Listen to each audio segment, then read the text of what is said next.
Pode abrir a sua Bíblia no primeiro livro do profeta Samuel. Primeiro livro do profeta Samuel, no capítulo 4. 1 Samuel, capítulo 4, versículo 12. 1 Samuel, capítulo 4, versículo 12. Diz assim a minha tradução: naquele mesmo dia, um benjamita correu da linha de batalha até Siló, com roupas rasgadas e terra na cabeça. Quando ele chegou, Eli estava sentado em sua cadeira, ao lado da estrada. Estava preocupado, pois em seu coração temia pela arca de Deus. O homem entrou na cidade, contou o que havia acontecido, e a cidade começou a gritar. Eli ouviu os gritos e perguntou: o que significa esse tumulto? O homem correu para contar tudo a Eli. Eli tinha 98 anos de idade e seus olhos estavam imóveis. Ele já não conseguia enxergar. O homem disse-lhe: acabei de chegar da linha de batalha, fugi de lá hoje mesmo. Eli perguntou: o que aconteceu, meu filho? O mensageiro respondeu: Israel fugiu dos filisteus e houve uma grande matança entre os soldados. Também os seus 2 filhos, Ofni e Finéias, estão mortos, e a arca de Deus foi tomada. Quando ele mencionou que a arca de Deus foi roubada, Eli caiu na cadeira para trás, ao lado do portão, quebrou o pescoço e morreu, pois era velho e pesado. Ele liderou Israel durante 40 anos. Sua nora, versículo 19, mulher de Finéias, estava grávida e perto de dar à luz. Quando ouviu a notícia de que a arca de Deus havia sido tomada e o seu sogro e o seu marido estavam mortos, entrou em trabalho de parto precocemente e deu à luz. Não resistiu às dores do parto, ou seja, morreu. Versículo 20, enquanto morria, as mulheres que a ajudaram disseram: não se desespere, você teve um menino. Mas ela não respondeu nem deu atenção. Ela deu ao menino o nome de Icabode e disse: a glória se foi de Israel, porque a arca foi tomada, e por causa da morte do sogro e do marido. E ainda acrescentou: a glória de Israel se foi, pois a arca de Deus foi tomada. Se você pode, feche os seus olhos. Senhor, essa é a tua palavra, e uma vez mais, em graça, eu peço que o Senhor fale conosco, que o Senhor tenha liberdade na nossa mente, nas nossas emoções e no nosso coração, e que através do poder da tua palavra o Senhor possa trazer ensinamentos práticos para a nossa vida cotidiana, para a nossa caminhada existencial, para essa dicotomia que vivemos entre dias bons e dias maus. É o que nós te pedimos em nome de Jesus. O eclipse da graça é o tema da nossa conversa de hoje, e eu queria dizer para você o que é um eclipse. Um eclipse é um momento onde um astro ele acaba encobrindo outro astro e fazendo com que esse astro ele se torne invisível aos olhos naturais. Você provavelmente já ouviu falar sobre isso, se não, já presenciou alguns eclipses da lua ou também do sol. Um eclipse parcial do sol faz com que a lua entre na frente do sol e faça com que, aos olhos naturais, a terra se torne em escuridão, mesmo estando num dia claro, fazendo com que o homem não consiga enxergar o sol, e sim somente a lua. E o eclipse da graça é exatamente quando, de alguma forma, alguma coisa se coloca entre nós e a graça de Deus, e faz com que a gente não consiga mais enxergar a graça de Deus, e faz com que, de alguma forma, a gente perca a capacidade de perceber, Juan, a graça de Deus nas nossas vidas. O eclipse da graça acontece todos os dias na vida de homens e mulheres, e é provável que você possa estar vivendo exatamente hoje um eclipse da graça na sua vida. Eu quero falar sobre a história dessa mulher que não tem nome. Uma mulher que estava grávida e que, ao receber a notícia de que a arca do Senhor havia sido roubada, precocemente entrou em trabalho de parto. Ficou sabendo da morte do seu marido, ficou sabendo da morte do seu sogro, que provavelmente viu a morte do seu sogro, e entrou em trabalho de parto naquele momento. E ao entrar em trabalho de parto, as forças dessa mulher se esvaíram e ela percebeu que estava morrendo. E a Bíblia fala que antes de morrer, as mulheres que ajudavam ela no parto disseram para ela: olha, se alegre, é um menino. Porque na cultura judaica, um filho, menino, ele representa muita alegria para casa. E ainda assim, mesmo recebendo uma notícia positiva, ela resolve dar à criança um título que determinava aquilo que ela estava vivendo. Ela resolve intitular o nome daquela criança de Icabode, ou seja, um eclipse da graça. E por que não dizer, a glória, a graça de Deus foi embora da minha vida. Não existe mais esperança, não existe mais expectativa. E se a gente avaliar essa história aqui, pastor Juan, de uma forma mais atenta, a gente vai perceber que não se trata apenas de um dia mau de uma mulher que perdeu o marido, o sogro, e que diante de uma batalha mal sucedida dos israelitas, a arca da aliança foi roubada. Não. Ele foi um sacerdote de renome do Antigo Testamento. E Eli teve 2 filhos, Ofni e Finéias. E todos nós sabemos que quando temos filhos, o sonho de um homem bem-sucedido, Rodrigo, é que o seu filho possa trilhar os mesmos caminhos do pai. E Eli era um homem bem-sucedido, enquanto sacerdote. Então por que não pensar que os seus filhos poderiam dar seguimento àquilo que durante 40 anos ele realizou? Só que os filhos de Eli se tornaram sacerdotes pagãos, se tornaram homens idólatras, pessoas que de alguma forma profanavam o templo do Senhor. Eles aproveitavam o momento da entrega, da oferta, e eles ficavam com a melhor parte da oferta. Eles roubavam a Deus. E mais do que isso, as mulheres que eram responsáveis por organizar o templo, eles assediavam essas mulheres e tinham relações sexuais com elas. Uma vez que a Bíblia fala sobre isso nos capítulos anteriores. E mais, todo o povo sabia das traições que esses homens faziam a Deus e às suas esposas.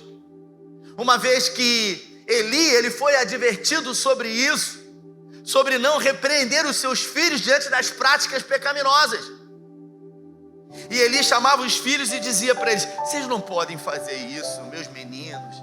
Vocês não podem fazer isso. Vocês têm que ter um posicionamento diante de Deus.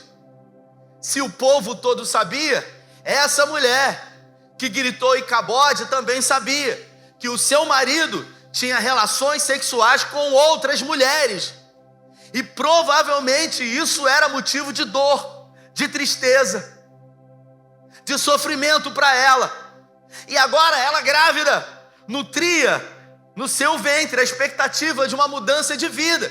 Uma vez que uma criança viesse, talvez pudesse dar a esperança a uma mudança total das práticas pecaminosas de Finéias. Mas a Bíblia fala que essa mulher já vivia um eclipse da graça. Já vivia, apesar de estar próximo do templo, do tabernáculo, um distanciamento de Deus. E eu me arrisco a dizer, Zelinha, que muitos de nós poderíamos nos chamar de Icabode. Porque muitas são as vezes que na nossa vida parece que a glória de Deus foi embora. Diante de momentos que vivemos, de crises financeiras, por que não dizer que muitos eclipses da graça acontecem na minha vida, quando com muita dificuldade eu não consigo sustentar a minha família e não sei o que fazer, e me desespero. quando por muitas vezes crises familiares acontecem, quando por muitas vezes casamentos são destruídos, o marido diz que vai embora porque se apaixonou por uma mais jovem, a mulher de alguma forma virou a cabeça e disse que não quer mais. O eclipse da graça acontece todos os dias, quando você recebe um diagnóstico, como manter o sorriso no rosto, quando você tem um diagnóstico na mão, quando você tem um papel que determina uma sentença de uma doença que aos olhos naturais, dependendo do estágio que alcance a sua vida, não tem jeito. Como ter esperança diante não de um dia mau, mas de uma vida desgraçada, uma vida desgraçada, uma vida sem a graça de Deus, uma vida onde tudo que eu consigo enxergar não é a glória de Deus, tudo que eu consigo ver não é a graça de Deus, e sim as dificuldades e lutas e afrontas. Queridos, uma das coisas mais terríveis na vida do ser humano é quando o ser humano ele perde a alegria da salvação. É quando o indivíduo de alguma forma ele perde o sabor de acordar todos os dias diante dos desafios de uma vida dicotômica entre dia bom e dia mau. Essa semana um jovem de 30 e poucos anos de idade, muito conhecido no Brasil, muito conhecido, chamado Whindersson Nunes, ele foi internado voluntariamente numa clínica psiquiátrica para tratamento. Você sabe qual foi o depoimento dele diante disso? Você sabe o que ele disse, o porquê do adoecimento dele? Alguns meses atrás, numa entrevista, foi perguntado para o Whindersson por que desde 2018 ele vem sofrendo de depressões contínuas. Por que desde 2018 ele não consegue se encontrar dentro dele mesmo? Ele disse: o meu problema é o dinheiro, porque o dinheiro chegou na minha vida muito cedo, de uma forma avassaladora. Então, de alguma forma, tudo o que eu queria conquistar, eu conquistei, e tudo hoje que eu quero, eu posso. Não existe impossibilidade. E a gente acha que a gente vai ser feliz quando todos os nossos problemas forem resolvidos. O problema do Whindersson Nunes é o dinheiro, porque de alguma forma ele ganhou tanto dinheiro e qualquer coisa que ele faz movimenta milhares de reais. Ele começou a se sentir culpado por ter tanto dinheiro. Se você quer saber um pouco mais sobre isso, quando chegar em casa você lê o capítulo 9 do livro de Eclesiastes, quando Salomão ele entrou em crise e entrou no eclipse da graça e não conseguia ver Deus, e ele começou de alguma forma a buscar a Deus, fazendo coisas, construiu casas, virou construtor, construiu pomares, depois vinhas, fez vinhos das melhores safras possíveis, construiu um harém particular e usufruiu das delícias desse harém, fez um coral, teve escravos e escravas. Ele fez tudo que ele pôde para de alguma forma sair desse eclipse da graça e não conseguiu. Foi o que Davi, no capítulo 51 do livro de Salmos, no versículo 12, percebeu que estava acontecendo com ele também, quando ele disse: Senhor, dai-me de volta aquilo que eu perdi, que não se trata do ouro, da prata, não se trata do poder de estar diante de milhares de homens que são capazes de morrer por mim. Ele disse: dai-me de volta a alegria da salvação.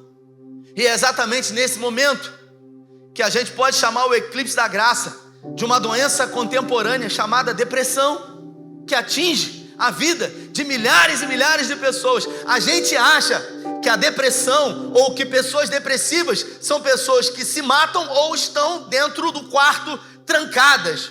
Talvez você esteja sentado do lado de uma pessoa que está desenvolvendo um quadro depressivo e não saiba, porque a depressão ela apresenta vários estágios. Existem, pode acender as luzes de uma forma melhor, por favor?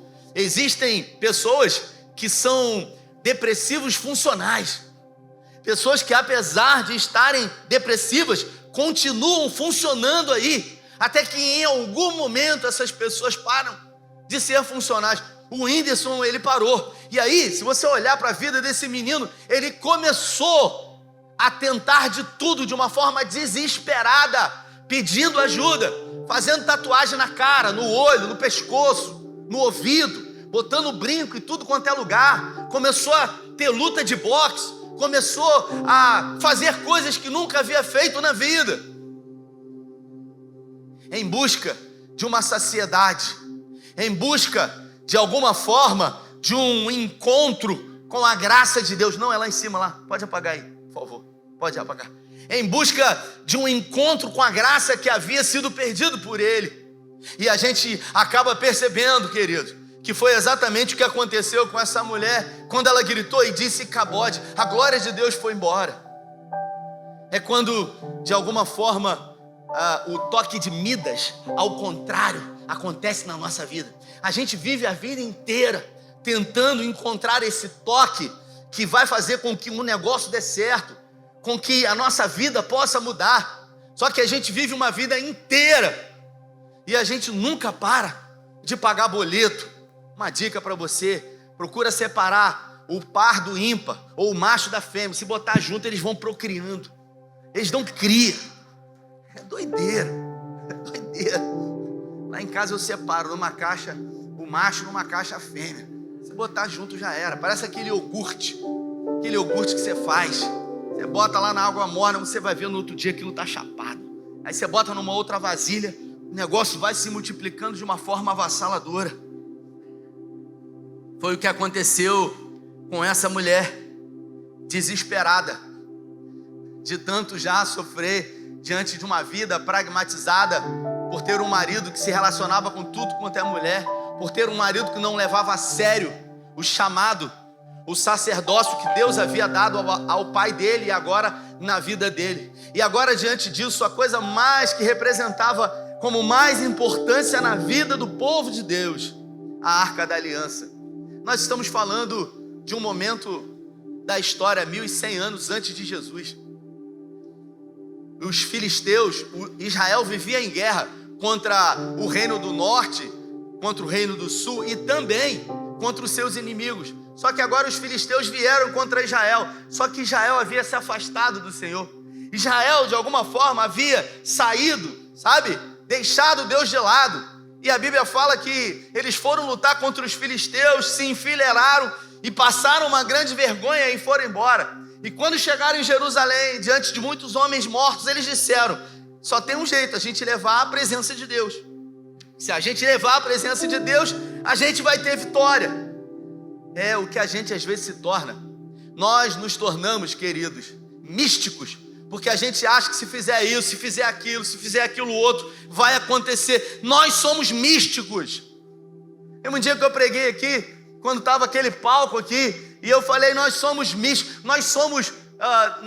vivemos uma vida de superstição. Aí eu falei, desvira essa sandália aqui. Aí o irmão ficou assim, eu falei, desvira que eu não acredito que minha mãe vai morrer, mas eu não gosto disso. A gente fala isso. E aí a gente não passa embaixo da escada. A gente, quando vê um gato, sangue de Jesus tem poder. Quando você passa perto de uma encruzilhada, você vê uma farofa, um frango, uma cachaça, você fala, meu Deus do céu, o que eu tenho que falar aqui para que nenhum mal me pegue, para que alguma coisa não aconteça na minha vida? Pergunta para quem está do seu lado, você é assim também não, né? Você é assim, você é assim, você é assim. Meu Deus do céu. Meu Deus do céu. A gente morre de medo. E Deus já sabia disso. Porque quando Deus determinou que o povo saísse do Egito, Deus percebeu que aquele povo precisava de alguma coisa, que de alguma forma tangível eles pudessem adorar. Eles fizeram um bezerro de ouro. Aquilo que Deus deu, que foi o ouro. Quem deu o ouro? Deus. Eles pegaram aquilo que Deus deu e transformaram num Deus para adorar. E Deus falou, cara, esse povo precisa de alguma coisa para eles verem. Vou fazer uma caixa de madeira, de acácia. Vamos cobrir de ouro. E aí vou botar dentro algumas coisas que representam, que apenas tipificam a minha presença, ou aquilo que eu posso fazer. Botou as leis, as tábuas da lei, ou seja, segurança para o povo. Colocou a vara de Arão, que representava, floresceu o poder de Deus, e colocou o maná, que representava a provisão do Senhor. Deus mostrando que era a lei, que era a proteção e que era a provisão do povo. Só que o povo achou que havia poder numa caixa de madeira. Mas não se tratava do poder da caixa de madeira, e sim daquilo que aquilo representava. Quantas vezes, queridos, eu visitei pessoas depressivas. Eu me lembro de um irmão, Juan, que eu visitei ele, totalmente depressivo. O cara tava com a blusa toda rasgada, sabe? Aqui embaixo chega, tava amarelo, aquela blusa horrorosa, tipo um vestido. Ele deitado, quando eu entrei dentro daquela casa, daquele quarto, um cheiro de mofo terrível. Primeira coisa que eu fiz foi abrir aquela... Não abre isso, pelo amor de Deus, pastor, fecha isso. Eu falei, rapaz, tem que entrar um ar aqui dentro, cara. Eu vou morrer aqui junto com você, cara. Pelo amor de Deus. Quando eu olhei para a cabeceira, parecia Pacheco. Era tanto remédio que eu falei, meu Deus do céu, o que é isso, rapaz? Você tá doido, rapaz? Tomando isso tudo, não se curou ainda, cara. E ele falou, ai, pastor, eu preciso muito de ajuda, pastor. E aí ele, pega minha Bíblia para mim, pastor. Ele falou, pega minha Bíblia para mim, pastor. E eu peguei uma Bíblia que estava aberta no Salmo 91, que se eu passasse o dedo, saía uma crosta de poeira. Eu fechei aquela Bíblia, eu tenho rinite. A poeira ficou no ar assim, eu falei, meu Deus do céu. E ele, me dá aqui, pastor. Aí ele pegou a Bíblia que eu entreguei para ele. Irmão, eu estou falando o que aconteceu, não estou contando historinha não. Aí ele pegou a Bíblia e falou assim, eu amo demais o Senhor. Aí abraçou assim, eu amo demais o meu Deus. Ele ama tanto Deus que ele não é capaz de ler e se relacionar com Deus. A gente diz que a Bíblia é a palavra de Deus. A gente diz que a Bíblia é uma carta de amor para nós. A gente diz que a Bíblia é um manual do ser humano, mas a gente é incapaz de se relacionar com esse manual, com essa carta de amor. A gente às vezes leva ela para passear. Irmãos, já tem muito tempo. Vou dizer uma coisa para vocês. O Fernando está aqui. Cadê Fernando? Desceu, né? Fernando desceu. Tem muito tempo que eu não compro mais Bíblia. Ah, mas tem muitos anos que eu não compro Bíblia? Não sei se você sabia disso. Porque eu percebi, pastor Vanderlei, que os irmãos, eu anuncio as Bíblias aqui. Olha só. E a Bíblia fala, a palavra de Deus fala, aquele que confessa e deixa alcança misericórdia. Então eu vou confessar o meu pecado. E se você quiser, confesse o seu. Eu anuncio as Bíblias aqui que eu gosto. Sabe, Marcelo? Eu falo, essa Bíblia é boa, porque é. Aí os irmãos compram a Bíblia. Só que eles compram e deixam na igreja a Bíblia. Aí quando a Bíblia deixa na igreja, que vai para a secretaria, eu pergunto, tem nome? Não tem, então é doação para mim. E eu levo para casa. Irmão, o que eu tenho de Bíblia em casa, que os irmãos compram, e eles levam a Bíblia para passear. Eles levam, eles falam assim, ó, hoje é domingo, hein? Vai dar uma volta, hein? Nós vamos para a igreja, se prepara. E aí a Bíblia fica toda feliz, porque pelo menos é uma vez na semana que você pega ela. Então a gente diz que ama a palavra de Deus, mas a gente não se relaciona com ela, querido.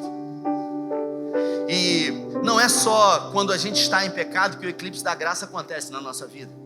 O eclipse da graça acontece na nossa vida, sim, diante de circunstâncias da vida, quando pessoas decidem por nós alguma coisa, assim como decidiram por essa mulher. Essa mulher, ela não pediu para ter um marido que vivia se relacionando com outras mulheres. Essa mulher, ela não pediu, de alguma forma, para se casar com um homem que era um falso sacerdote. E ela não pediu para, no mesmo dia, perder o seu sogro, que era uma grande referência para ela, ter o seu filho precocemente, que sequer ela soube que ele iria viver, perder a sua própria vida. E ela disse, Icabode. Talvez a sua vida se encaixe exatamente como isso, Icabode. Talvez a glória de Deus ela tenha ido embora. Talvez a presença de Deus ela pareça muito distante de você. Assim como o Whindersson Nunes, um menino que frequentou a Assembleia de Deus quando era adolescente. Ele frequentou e cantou e tocava na Assembleia de Deus quando era um adolescente. Mas que diante do esforço natural de um talento que Deus deu a ele conseguiu construir riqueza, mas de uma forma, sabe, absurda. Tudo que ele coloca a mão, ele consegue juntar muito dinheiro. E ele disse: eu me sinto culpado por ver tanta miséria, por ver tanta gente precisando, e eu coloco a mão em qualquer coisa e consigo juntar tristeza e cabode. E tentou de várias maneiras, de alguma forma, buscar essa presença em coisas. Ele disse num podcast que ele acordava de manhã, acendia um cigarro de maconha, e quando ele se dava por si, era 9 horas da noite, e ele estava no mesmo lugar, com um bolo de cigarro ali, guimbas de cigarro, e ele falando assim: cara, eu estou muito doente, eu preciso de ajuda. Foi o que Salomão viveu.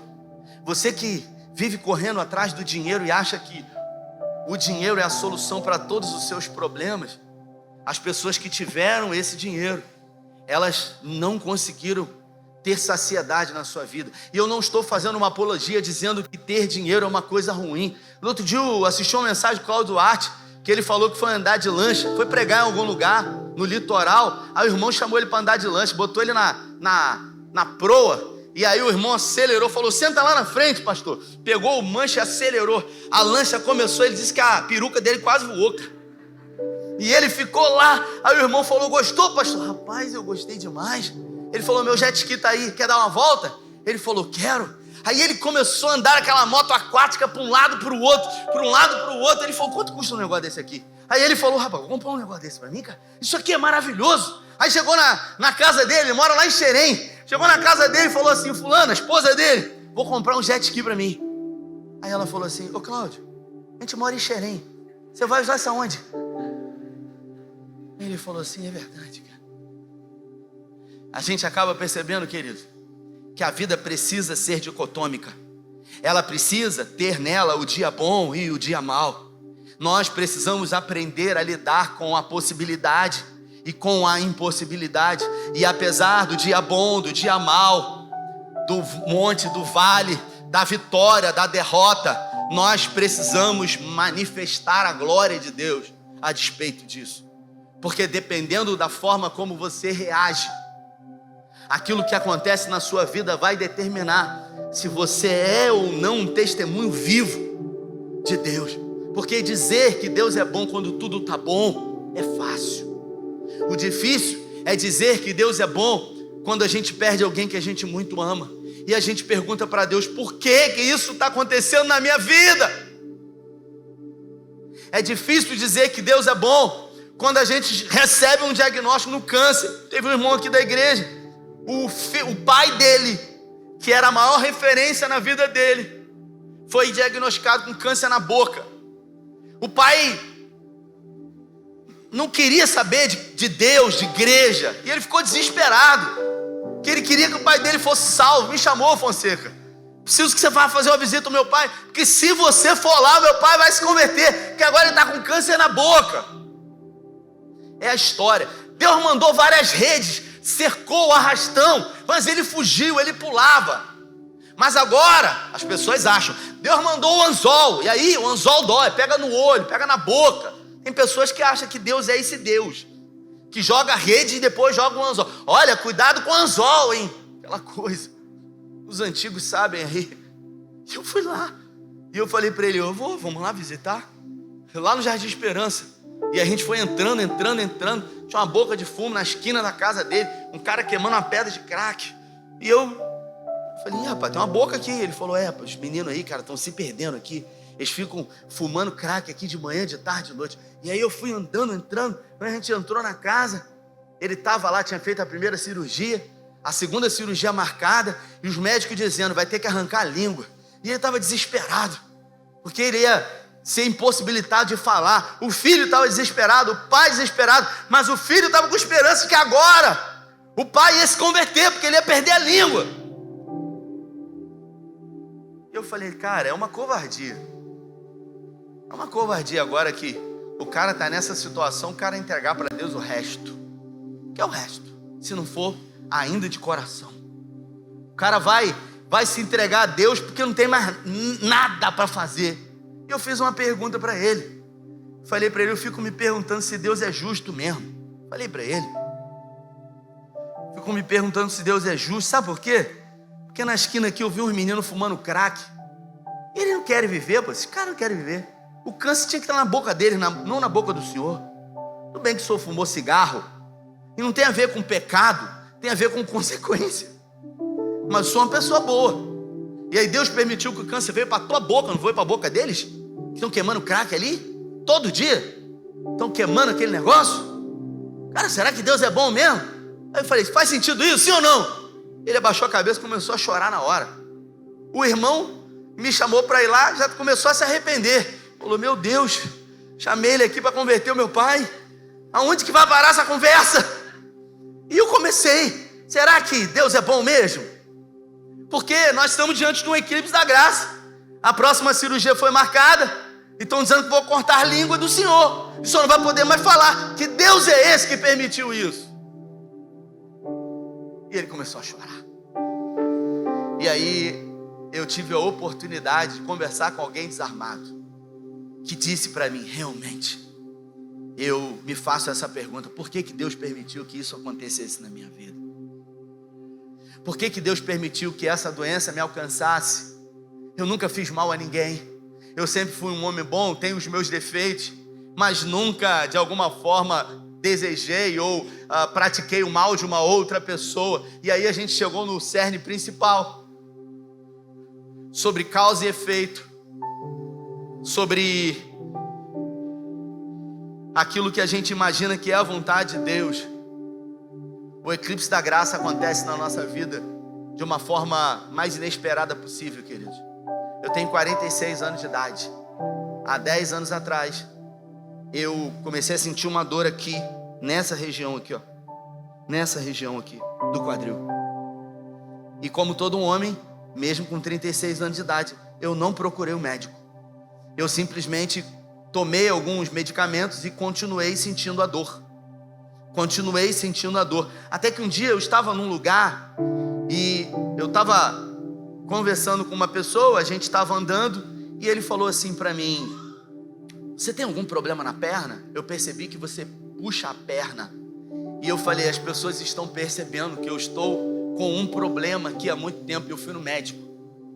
O médico passou alguns exames e ele identificou que eu tinha sofrido um infarto ósseo na cabeça femoral. Eu não sabia nem que osso infartava, querido.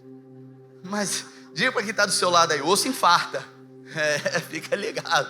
A pressão devia estar alta. E estava mesmo. Eu sofri um infarto ósseo na cabeça femoral. Eu fui no médico e ele falou para mim assim, já é um caso cirúrgico, a gente precisa botar uma prótese aí. Você tem 36 anos, você é muito novo. Uma prótese dura em média 10 anos, ele disse. Daqui a 10 anos a gente pode ter que trocar isso aí. Será que você vai ter saúde suficiente para isso? Como não teve nenhum afundamento, vamos fazer um tratamento. A gente pode ter a possibilidade de recuperar isso. Você vai precisar usar a muleta. Então, você usa a muleta, uma muleta. E eu fiquei com uma muleta durante vários meses. Vinha para a igreja, ia para o trabalho com uma muleta. E depois, eu acho que de 6 meses, eu fiz os exames e eu fui diagnosticado com a cura. Glória a Deus por isso. Você pode dizer amém? Glória a Deus.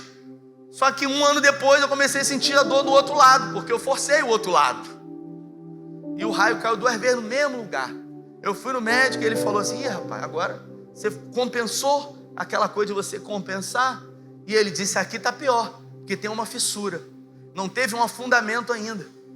Mas isso pode produzir a qualquer momento um afundamento. A gente vai, se tiver um afundamento, operar. Você quer tentar fazer um procedimento para que a gente não opere? Eu falei, sim, você vai ter que usar 2 moletas. Ele falou, você não pode pisar no chão. Você não pode botar o pé no chão. Você vai ter que ficar 100 dias sem botar o pé no chão. Eu falei, meu Deus, 100 dias sem botar o pé no chão. E aí, eu saí do consultório dele com 2 moletas. Ele falou assim, olha, você está sentindo mais dor do que a primeira vez, então agora você precisa se cuidar. Você precisa de repouso absoluto. Eu fui para casa, naquele mesmo dia, querido. Eu fui para casa, tomei um banho com muita dificuldade. Carlinha ficou na cozinha, arrumou a cozinha, lavou a cozinha, limpou a cozinha. Eu fui para a cozinha. Quando eu cheguei na cozinha, o chão estava ainda um pouco molhado. Foi muleta, foi perna. Ainda pisei assim, ainda bateu aqui. Eu falei, meu Deus, agora afundou tudo. Carla me viu no chão, bati com a cabeça. Ali mesmo eu fiquei chorando. Senhor, por que está acontecendo esse eclipse na minha vida da graça? Aonde que o Senhor está? Que eu vivo com esse problema. Já tem 1 ano e pouco que eu sofri desse lado, e agora esse lado, e agora eu vou ter que ficar em cima de uma cama. E eu me lembro, Zelinha, que a Bíblia, ela ficou numa prateleira assim no meu quarto, sabe? E eu deitei na cama aquele dia, liguei a TV e comecei a assistir séries. E eu não pegava a Bíblia, mesmo estando muito perto de mim, mesmo estando no meu campo de visão, eu não me relacionava com a Bíblia. E pouco a pouco eu percebi um distanciamento acontecendo. Pouco a pouco eu percebi um esfriamento acontecendo na minha vida. Pouco a pouco eu já era um pastor, sim. Pouco a pouco eu percebi um quadro depressivo na minha vida. Eu não orava mais, eu não falava mais com Deus, eu não me relacionava com Ele. As pessoas queriam me visitar e eu falava para Carla: fala que eu fui no médico, fala que alguma coisa, eu não quero receber ninguém. Eu estava como aquele homem que não queria ver nem a claridade. Eu não queria ter acesso a ninguém, eu não queria que ninguém falasse comigo. Eu estava vivendo o eclipse da graça. Em algum momento eu perguntei: Senhor, por que está acontecendo isso comigo? Eu nunca fiz mal a ninguém, eu só tenho feito a tua vontade. Por que o Senhor permitiu que isso acontecesse na minha vida? Nem sempre o eclipse acontece por causa dos nossos pecados, querido. Mas dependendo da forma como você lida com isso, organiza isso na sua mente, isso vai determinar de que forma Deus vai estar ou não sendo glorificado. É como exatamente na série do The Chosen tem um episódio que o Tiaguinho, aquele que mancava da perna, ele tinha uma perna menor do que a outra, e ele era um dos apóstolos, e Pedro sempre andava na frente, junto com o Mateus, que na temporada ele faz um papel até de um autista, e aí de repente ele andava sempre, sabe, puxando a perna, e aí ele viu o cego Bartimeu sendo curado, ele viu o coxo de Betesda, do tanque de Betesda, sendo curado, ele viu Maria Madalena, que tinha 7 demônios, sendo liberta, ele viu tantos milagres. Em algum momento ele entrou em crise, ele disse: faz na vida de todo mundo, que ele nem conhece, mas na minha vida ele não faz, que me chamou para ser um apóstolo dele. Ele não me ama, Deus não me ama. E quantas vezes você pensou isso? Você não falou, você tem medo de Deus castigar você, fulminar você. Você pensa logo em usar, como acontecer uma coisa pior comigo. Tem medo. E aí ele, sabe o que ele fez? Andava devagar, mas andava com a turma. Sempre estava andando com todo mundo. Só que de repente, Zelinha está rindo da minha puxada de perna, velho. De repente ele entrou em crise. E quando a gente entra em crise, a gente sai do meio, a gente se afasta. Ele andou mais devagar ainda. Não era por causa da limitação dele, era por causa da crise. Eu não quero estar junto. Em algum momento Jesus percebeu que ele tinha sido ficado para trás, e Jesus foi lá: e aí, Tiaguinho, estou percebendo que você está um pouco distante, você está um pouco diferente. Aconteceu alguma coisa, Tiaguinho? E ele falou: não, nada não, eu estou meio que, sim, meio chateado. Ele falou: mas você está chateado com o quê? Ele falou: pô, estou vendo você fazendo a vida de tanta gente aí, pô, e eu estou nessa situação aqui, pô. Eu sempre ando mais devagar, você vê Pedro, tá correndo quando tem qualquer coisa, eu não consigo, pô. E aí ele falou: seu problema é esse? Ele falou: você acha que eu posso curar você agora, Tiaguinho? Ele falou: eu acho que pode, mas eu não sei por que não curou. É o que a gente pergunta para Deus: se o Senhor pode fazer, por que o Senhor não fez ainda? Se o Senhor já fez na vida de pessoas que eu ouvi testemunho, por que o Senhor não faz na minha vida? Por que eu estou vivendo essa dor? Eu não consigo dormir, cara. Eu sou uma pessoa boa. E aí a gente entra em crise. E aí Deus falou para ele, Jesus falou para ele assim: Tiaguinho, você acha que se eu curar você agora, essa cura poderá glorificar o nome do Senhor? Aí ele: eu tenho certeza. O olho chegou a brilhar, a sobrancelha levantou. Eu tenho certeza. Mas você já viu que a glória do Senhor foi manifestada na vida de um monte de gente. Agora, pensa que, apesar da possibilidade de ser curado, você não ser curado e ainda assim continuar glorificando a Deus. Você acha que isso vai ser motivo muito maior de que as pessoas possam parar e pensar e perguntar: meu Deus, apesar da vida, das circunstâncias, dos eclipses, esse homem ou essa mulher continuam glorificando a Deus? E aí ele para e naturalmente ele não consegue compreender, porque sabe qual é a pior dor que existe? Você sabe qual é a pior dor que existe do homem? A pior dor humana, sabe qual é? A que eu estou sentindo agora. É a pior. Seja qual for a dor, é a que eu estou sentindo agora. Eu quero me ver livre dela. É o Icabode que eu estou vivendo. É a ansiedade, é a preocupação. São os ansiolíticos que eu tenho que tomar. Se eu não tomar aquelas porcarias, eu não durmo. São os moderadores de apetite, porque eu de alguma forma não me aceito com o corpo que eu tenho. São as crises existenciais da minha vida que eu vivo vivendo. São as impossibilidades, as comparações. Essa mulher aqui, ela mostra para nós, não tem nem nome dela, que ela deixou um legado para o filho dela, que foi um legado nefasto. Ela falou assim: eu não sei o que vai ser de você, porque você já vai nascer sem um avô que podia ser uma referência, sem um pai que podia cuidar de você, sem uma mãe. Você perdeu tudo antes mesmo de você dar consciência de que você existe. Você perdeu pai, você perdeu mãe, você não tem nome, e agora o nome que eu vou te dar é Icabode. Foi-se a glória de Deus. Talvez você possa até dizer que isso caberia na sua vida, mas se a gente observar a vida humana, todo milagre é passageiro. O coxo de Betesda, ele foi curado. Ele está onde agora? Lázaro foi ressuscitado. Lázaro está onde agora? Diga para quem está do seu lado: todo milagre é passageiro. Agora, dependendo da forma como eu lido com isso, eu vou fazer a diferença ou não na vida das pessoas. Nós fomos chamados exclusivamente para produzir sede na vida de pessoas que não conhecem ou que não experimentaram da água da vida. Nós fomos chamados para produzir sede nas pessoas. E de que forma você pode produzir sede em alguém? Se o Paulinho me convidar para comer um pastel, que ele sabe fazer como ninguém na casa dele, e ele quiser produzir sede em mim, ele vai fazer um pastel de carne. Mas qual é a carne que a gente come, que depois que a gente come a gente tem muita sede? Como que é o nome dessa carne? Carne seca. Por que a carne seca nos dá sede? Porque ela tem sal. Foi Jesus que disse que nós fomos chamados para ser sal da terra.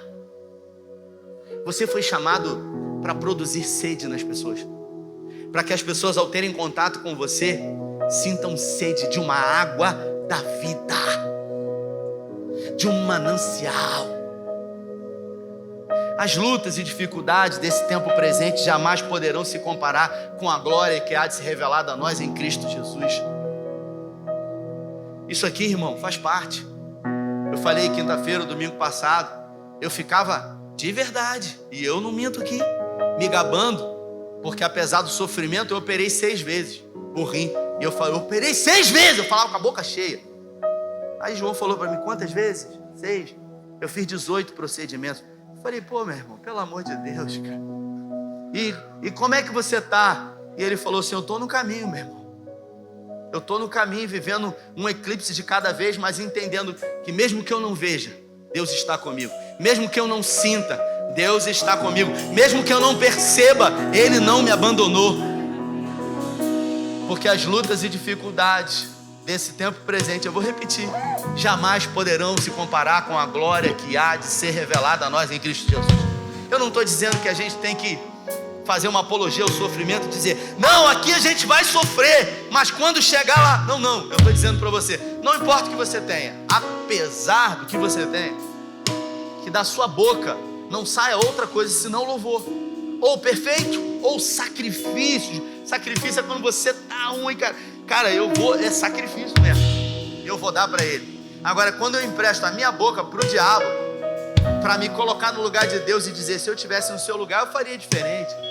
Para dizer, você não é justo, porque se fosse, não faria isso comigo. Teve uma moça esse final de semana, e um irmão que toca com a gente aqui falou assim para mim, pô, eu vi o testemunho da Cíntia, rapaz, eu tô 3 anos na igreja tocando louvor, aquela menina chega, fala com todo mundo, e ela sempre com um sorriso, simpática. Eu não imaginava essa história. Eu falei, meu Deus, parece que essa menina nasceu para sofrer. Eu falei assim, essa é a impressão que você tem. Ela tem absoluta certeza que apesar de uma vida de luta e de sofrimento, ela pode sempre fazer a diferença sendo sal, fazendo com que as pessoas tenham apetite por uma fonte de água da vida. Ela resolveu fazer da área de deserto da vida dela um manancial. Manancial é uma fonte de água no meio do deserto. Ela resolveu dar fruto em meio a uma terra seca. Dar fruto na estação própria é fácil, difícil é dar fruto no deserto. E você? Porque essa mulher aqui, no mesmo lugar que foi dito um dia, Icabode, foi-se a glória de Deus. Você sabe o que foi dito lá também, ô Juan? Ebenezer. Até aqui nos ajudou o Senhor. Você prefere declarar Icabode ou Ebenezer? Porque quando Deus declara através de Paulo na sua carta aos Tessalonicenses a vontade dele para as nossas vidas, ele deixa claro. 2 Tessalonicenses 5,18. Em tudo deem graças, porque essa é a vontade de Deus em Cristo Jesus. Então, pergunta para quem está do seu lado, qual é a vontade de Deus em Cristo Jesus? Pergunta, qual é a vontade de Deus? Que você em tudo agradeça. Rafael, mas eu estou passando por isso, eu tenho que agradecer por tudo. Não, preste atenção, existe uma grande diferença em agradecer por tudo e em agradecer em tudo. O que Paulo disse foi, apesar de, agradeça. Apesar de, em tudo, não é por tudo. Apesar de, agradeça. Por quê? Porque nada, nem ninguém poderá nos separar do amor de Deus que está em Cristo Jesus. Nem a altura, nem a profundidade. O salmista, ele diz, se eu subir ao mais alto dos céus, lá tu estás. Se eu descer ao mais profundo Seol, lá a tua presença está comigo. Não existe lugar que você possa ir que a presença de Deus não estará com você. O eclipse, ele não é eterno. Mais cedo ou mais tarde, ele passa. Eu quero declarar sobre a sua vida que esse eclipse vai passar no nome de Jesus. Então, se você pode, se coloque de pé. Eu quero declarar profeticamente, porque eu creio que Deus colocou essa palavra no meu coração, sabendo que você viria aqui hoje.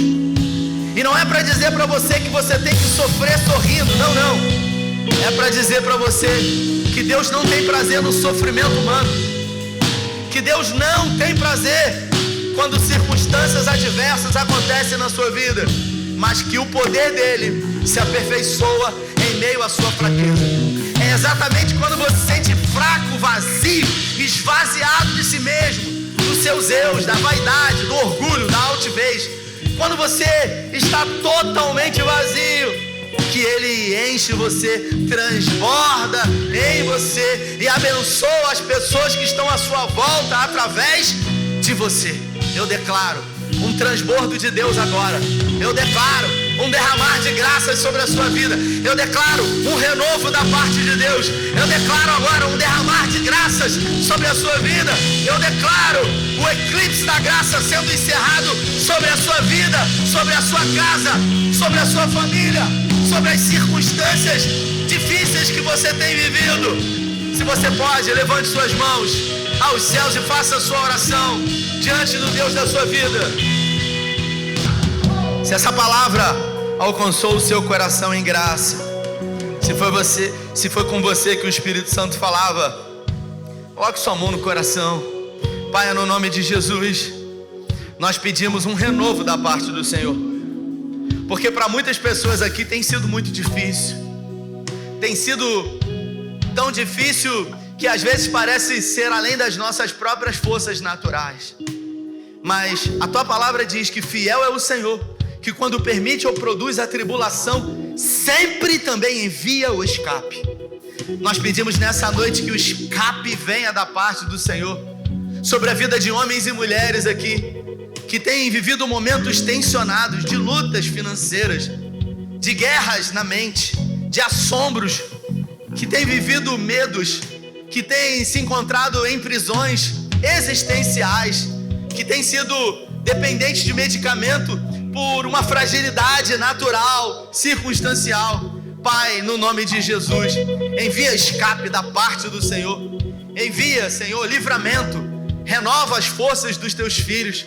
Onde houver, ó Deus, um coração que recebeu essa palavra como destino certo, Senhor, em nome de Jesus, eu coloco esse homem, eu coloco essa mulher, eu coloco essa situação, seja ela de impossibilidade ou não. Não existe impossibilidade humana para uma fé condicionada a um Deus que tudo pode.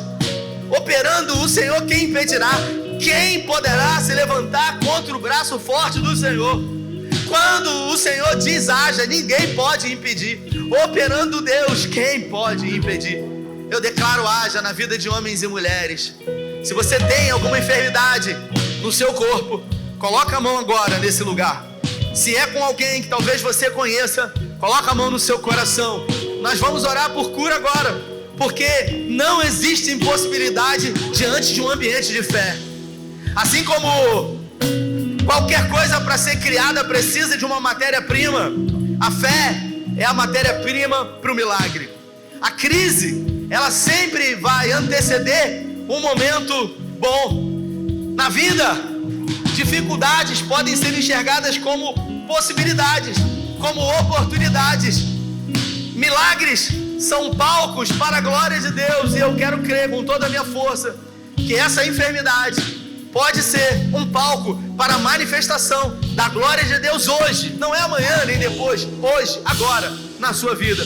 Pai, em nome de Jesus, diante de um ambiente da tua presença, o Senhor já fez isso, e não tem a ver com os homens, tem a ver com o Senhor. Nós queremos orar e clamar aos céus e pedir, onde houver uma enfermidade, que ali o toque do Senhor possa gerar cura. Onde houver, Senhor, uma enfermidade, seja ela emocional, seja ela de dependência medicamentosa, seja ela de dependência, ó Deus, de drogas, eu quero, no nome de Jesus, declarar a libertação de todos aqueles que estão aprisionados a algum tipo de substância, ó Deus, que causa dependência. Senhor, se existe alguma enfermidade no corpo físico, se alguma coisa aconteceu, se células se deformaram, multiplicaram e de alguma forma tem dado problema no soma, no corpo, eu declaro sobre a sua vida a presença de Deus. Eu declaro o zoe de Deus, o sopro de Deus na sua vida, no seu corpo. Receba a cura de Deus. Eu declaro e profetizo, assim como Paulo diz, crie, e por isso declarei. Eu declaro profeticamente a cura que vem da parte de Deus sobre a sua vida agora. Receba a cura de Deus. Eu declaro sobre a vida de homens e mulheres que estão aqui aprisionados pelo medo, pela ansiedade, pela preocupação. Eu declaro sobre a sua vida, você que tem vivido um tempo de Icabode, eu declaro que a partir de agora será Ebenezer na sua vida. Será até aqui nos ajudou o Senhor, porque a despeito do que eu tenho vivido, Deus é bom e sempre bom e sabe amar como ninguém. Não existe tempo, dificuldade, fase ruim que dure para sempre. Mais cedo ou mais tarde vai passar no nome de Jesus. E eu declaro um tempo de cessar de guerras sobre a sua vida, sobre a sua casa, sobre a sua família. Pai, nos guarde, nos proteja, nos livre de todo mal. Estamos diante de um feriado prolongado chamado Carnaval. Homens e mulheres alterados com efeitos de bebida, psicotrópicos ou drogas. Que o Senhor nos esconda na concha das tuas mãos. Que o Senhor repreenda o homem mau, violento, sanguinário sobre a vida dos teus filhos e dos filhos dos seus filhos. Guarda, Senhor, os teus filhos debaixo das tuas asas. Torne eles invisíveis aos olhos dos homens maus. E que essa semana que começa hoje seja a melhor semana da nossa vida. Oramos com fé em nome do Pai, do Filho e do Espírito Santo. Se você crê, recebe, dê a melhor salva de palmas a Ele. Vai em paz. Deus nos abençoe. Valeu.